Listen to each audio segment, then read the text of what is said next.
Hey everybody, it's Peter, and in this video we're going to take a close look at the Vulcan S. Now the reason we're doing this video is because you have told me in the comments that this is not a cruiser, and while I think it is a cruiser, I'll give you that this is a different type of cruiser. So we're going to talk about this bike, what it is, what it's not, what makes it great, and who it may be for, and also who it may not be for. So this is what we do on this channel. We go through these vehicles, we do in-depth reviews, and we can do that because we're here at Jim Gilbert's Wheels and Deals, Jim Gilbert's Power Sports. So if you have a question that I don't get to in this video, and you want to know more about this vehicle or something like this, make sure you let me know in the comments below and subscribe, because I'll answer your questions both in the comments and in future videos, and I can do that because I have full access to the entire lineup here at Jim Gilbert's Wheels and Deals. So if you're in Fredericton, New Brunswick, come on, check this out. It's middle of February or middle of January right now. There's snow and ice everywhere, but there is a massive showroom of motorcycles, scooters, and all kinds of things to look at, so make sure you swing by there. Let's go with the review. So the first thing I want to talk about with the Vulcan S is the engine, because this is not your traditional cruiser engine. A lot of people think that a Vulcan or a cruiser bike has to have a V-twin engine, and this is a twin-cylinder engine, but it's a parallel twin, and Kawasaki's not shy about telling you that this parallel twin comes from the Ninja lineup. So it's more than just the engine that comes from the Ninja lineup. This suspension piece down here shows you that, you know, the previous model Kawasaki Versus, actually the current model Kawasaki Versus, still has this suspension in the same area. There are a lot of bikes that share the basic architecture of this within the Kawasaki lineup, and a lot of bikes that share the engine. So absolutely, this has some sport bike or sporty bike capabilities into this cruiser style. Now, I don't think we can argue about the cruiser style. I think they do a good job with that, but let's talk about some advantages of this engine. First of all, most cruisers, the bigger cruisers, they're very heavy and they have a lot of torque in their engine and they don't rev very quickly. This is a little different. It has good torque for what it is, but it has more horsepower than torque, which is a lot more like a sport bike, a road-going bike. And what I think is good about this is, especially if you're a new rider, it really gives you the advantage of having that cruiser style, but it takes you into the general motorcycling realm outside of cruisers. It allows you to experience something that can zip through the gears kind of quickly. And one thing that really surprises people about this motor is, even though it's a small two-cylinder 649cc, which is small for a cruiser, you actually have more speed, more acceleration than a whole lot of big cruisers, because you have a quick revving engine, a well-spaced gear ratio, and a bike that's made for something like the engine that's made for something like the Ninja. So it's a very quick bike, and the nice thing is with the smaller engine, you don't have a huge insurance premium, so you have that ability. But it's more than just the engine. Let's talk about some of the chassis benefits that give you a great handling cruiser as well, which to me really matters. So how do you make a cruiser handle? Well, usually cruisers have a really sort of laid out front fork here. And this one is not like tight like a sport bike. It is still laid out. So that can make a little bit more lazy handling, but nice straight line cruising. But you'll notice there are pieces in here that allow it to handle better than the average cruiser. Fairly lightweight wheels, Dunlop Sport Max tires. Now again, these tires are a kind of tire that they would use on something like the Kawasaki Versus, even that style on something like the Ninja. So they have a nice tread here to it, very cruiser-like, but the overall construction of the tire is more sport bike-like, even though it's not fully sport bike, and fairly lightweight wheels, large disc brake. You have good braking for a fairly lightweight cruiser, and the type of tires that can really lean themselves over. So you've got something that handles and can be leaned over much better than a typical cruiser that, you know, oftentimes you only ride fairly straight up and down. It does make a more playful ride. It does make for a more fun ride, in my opinion. Take a look at the back end here. We did mention this shock here. This is a preload adjustable shock. So that means that if you were to add an extra passenger, or if you're heavier or lighter, you can sort of adjust that preload so it can handle the weight without a real big sag when you get weight on there. I like the way this bike is set up. To maintain its real kind of sporty kind of feel, it's a great single person bike. When you add a second person on there, you are going to notice that it turns into more of a cruiser. It's going to lose some of its playfulness, but again, you can adjust that preload to handle extra weight, so it's not the end of the world. You can absolutely take an extra passenger, and there are all kinds of accessories for the back. But looking through here, you've got this shock, which is forward mounted, that keeps the weight forward, keeps everything kind of in line, for which is what you see in a lot of sport bikes, instead of having the shocks kind of back here. And again, lightweight wheels, large disc brake in the rear as well, given the weight distribution of this bike, it's a fairly large rear disc brake compared to some bikes, which just sort of balances that front and rear braking capability out. And a nice kind of smooth cruiser look, but you still see these big tubed frames in there, very sport bike look if you look through to some of the details, but very cruiser feel when you're sitting on the seat. And let's talk about sitting on that seat for a second. So the first thing you're going to find when you approach this bike is this is a low seat height. Compared to all the other bikes that share this engine, and there are a lot. There's a Ninja 650, there's a Z650, there's a Z650 RS, there's a Versys 650, there's this, there might be more. All of those bikes that share this engine have a taller seat than this. And you have a nice rider position here, but if you don't like this rider position, you can change it. So if you're very short, you can lower the seat, you can bring foot pegs in, you can bring the handlebars forward. If you're very tall, you can extend all of those pieces out as well. What I think is cool is you can mix and match those things. So let's say you want your feet kind of in this position, but you want more of a reach. You can have that where you have a more of a, traditional, or longer style reach. You can shorten the reach up. So again, for a single rider, this is a very comfortable position. And because this is a 650cc bike, for a cruiser especially, it's very light between your legs, very confidence inspiring.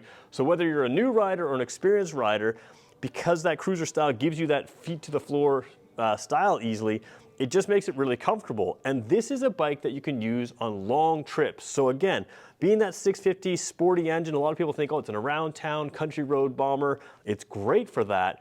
But you can really accessorize this up like you can with any other cruiser, and that's why I still say this is very much a cruiser. A couple of accessories that I really like on this is you can get little tiny windshields here, sort of cafe, just sort of style windshields, but you can also get quick release medium and tall windshields or permanent medium and tall windshields. So you can take them on or off with Kawasaki's quick release system, which I really like. Back here, you can get like a luggage rack here, you can get a rear seat with a luggage rack behind, you can get saddlebags, you can get all kinds of things that allow you to customize this bike up the way you want, and in many cases, kind of tweak it around for the type of riding you're doing. You can put that rear seat on or off on your own, same thing with the rack, but this is a bike that you can use for commuting to work back and forth, just zipping around town.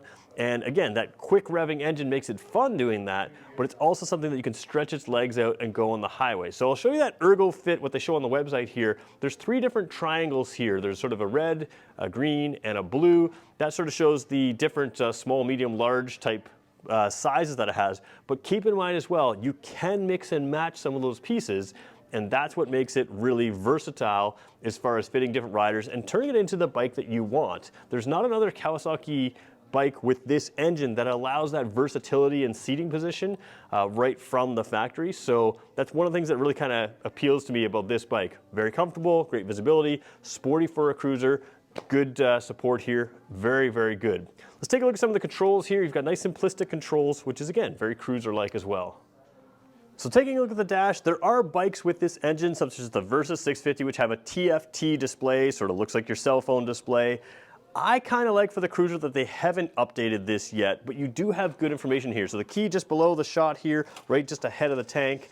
And then you've got this situation right here. So a lot of really good information. We are battling a little bit of glare. Up on the right-hand side here, you have your odometer. There's an oil light on, the red light, and the oil indicator just because the vehicle's not running, but it is turned to the on position. Fuel gauge along the bottom here. You have the gear indicator to the left, which is something that I really like. They didn't always put a gear indicator on these class of bikes, and that's right there. Clear, big speedometer, clock up top, and you can cycle through various things over here as well. So you've got trip A, trip B, kilometers per liter, average kilometers per liter, which I range as well, and back to the odometer. Now the kilometers per liter, I'm almost positive that you can take it and do the liters per 100 kilometers if that's what you want to do if you're in Canada. Obviously if you're in other areas, miles per gallon, that kind of thing is available. So you have a nice little selection of really good information that's clearly laid out and not distracting. And again, because this bike can rev out, it's not your typical cruiser, which, like I said in the comment section, some people battled, it wasn't a cruiser at all. I think it's just not a typical cruiser. Goes up to 9,500 RPM before your red line. You can really rev it out. There's good power in the mid-range there, so having that tack right there, clear and visible, is nice. You've also got a few other features here on the handlebars that I want to show you that I think make this bike stand out just a little bit. Taking a look at the left side handlebar here, you do have a little trigger right here, which is very hard to see. That is your flash to pass. So that triggers your high beam only while you're holding it. So you can just kind of get people's attention by flashing that multiple times if you need to. There's your high beam and low beam right there. We'll see if we can get the camera to focus again by getting my hand out of the way. You do have four-way flashers as well, which I think is really nice, especially if you're doing like a trip or a tour. You just want to stop, figure out where you are. If you're on the side of the road, nice to have four-way flashers on a bike like this. Signal lights there, of course, horn down there. One thing I want to point out here is you have an adjustment for reach. So to adjust the reach on this is very simple. You push it forward, you switch this around. So I brought it from 3 to 4. Let's bring it right up to 5. So 5 is a closer reach, I believe, and level 1 is a further reach. Yeah, so level 1 is further reach. So you can see I have, you know, average size hands. It's a little bit of a reach for me to get to the clutch out there. So we're going to bring it down to number 3 for me there. Whoops, that's number 5. Let's go right to number 3. Right to number 3 there, and that kind of puts it in the mid-range. So whether you've got small or larger hands, this is very easy to adjust the reach on, and you'll have the same thing, not just on the clutch lever, but on the brake lever over on the other side. So let's just take a look at that for 1 second. So throttle side here, of course, throttle right there, kill switch and start switch on this side and nothing else. You'll see a little bit of orangey goop in there. It's not rust, it's actually some lubricant in there. But here's your adjustment here on the brake side as well. So again, whether you're tall or short, large hands, small hands, doesn't matter. This bike's gonna fit you just perfectly, which is a real strength to this Vulcan S. So I know we touched on the engine to start, but let's just look at a couple other things here. First of all, to get that cruiser look, you've got these false fins. Again, it looks like it's air-cooled. It is not. It's liquid-cooled, which I think is what most riders are now looking for. It gives you the ability to have a little bit more performance, a really controlled environment in the engine, which gives you that good power, which again, 650cc, not much for a cruiser, but again, because it's lighter weight, because it's high revving, because it makes good power and torque numbers, because of the way it's designed, again, built for that Ninja 650, this thing is absolutely a faster bike than a lot of cruisers, which is really kind of cool. So liquid cooling out front here, that finned look over here. You've just got a nice, clean, blacked out look here. The large sport tubes kind of coming through here to give you a little bit of engine protection if anything ever happened. The frame just wraps right around it. So again, different look, but just good technology, good performance out of that. So I've talked a lot about the sportiness of this bike, but not everything is sporty. There's always a blend of classic cruiser styling and convenience with extra sort of sporty stuff. And I think the foot peg here is a good example of that. So it still folds up like a typical sport bike, like most bikes do. You still have a feeler on the bottom, which this feeler, again, if you lean too far, that's going to rub before the foot peg does. Typical stuff. I don't know, you'd have to lean a long ways to get to that. But you still have this meaty rubber cover here. So again, much larger than any of the other 650 bikes. It's going to help dampen vibration. It's going to give you a cool look. And same thing with the brake lever here. You've got that rubber pad on here. A lot of the bikes with this engine just have that metal, lightweight kind of metal pad or metal pedal here. So now you've got that rubber pad on top. So you've got some more meaty looking pieces here, along with, again, that blend of sport with cruiser comfort. And that's really what this bike is all about. It's not designed to be a traditional cruiser. The regular Vulcan is a traditional cruiser, but this gives you something a little different that I think really appeals to a lot of people. So let's talk about who this bike is for, and let's directly address the comments on my previous Vulcan S video. If you need a traditional cruiser, this probably isn't your cruiser, and that's fine. To me, this is still very much a cruiser. And if you think of motorcycling and you think a cruiser is a motorcycle, because for a lot of people this style of bike is really what you're looking for, this is a good option. This is also a good bike for beginners. The 650 engine is one of those things where it's a little more powerful than something like the Ninja 400, but that Ninja 400 is very lightweight as well. So I often recommend that 400 to a wide range of beginners because I don't think it's something that you get tired of or that you want a whole lot more speed of in that 400 class. There's no 400 cruiser class, but there is this 650. With the low seat height, with a much lighter cruiser weight than typical, again, with this powerful engine, it's the kind of engine that's easy to drive, so it's good to learn on, but again, you've got a lot more speed than even the full-size cruiser, so it's not something you ever have to move up from. It does offer quite a bit to both new riders and experienced riders as far as versatility. Again, windscreens, cargo capabilities, and again, one of the reasons that I recommend it to newer riders is if you're unsure of the kind of riding you want to do. If you just get a traditional cruiser, you're kind of locked into a typical cruising style, whereas this, you can discover a little bit more of the sporty riding, and you can make the decision later on if you want to keep this or if you want to move something a little bit more sporty again. Cruisers don't really give you that sporty ride like this does, so you don't really get to experience the different styles of motorcycling. If you're looking for a traditional bike and you like this engine combination, you're not sure where you want to go, that Z650 RS is another option that has that classic style, shares an engine, a little more upright seating position. Again, a little sportier again with a classic look. And of course, there's lots of other options in there. But those are two bikes that kind of have this classic style look. All cruisers have a classic look that give you the ability to, whether you're new or experienced, to have a bike that you can stay with for a long, long time. So new riders for sure, experienced riders, also shorter riders. This is the shortest way to get into this engine. It's all the engine that most people need. And again, because you can add all the things on, whatever type of riding you want to do, and you can feel very comfortable.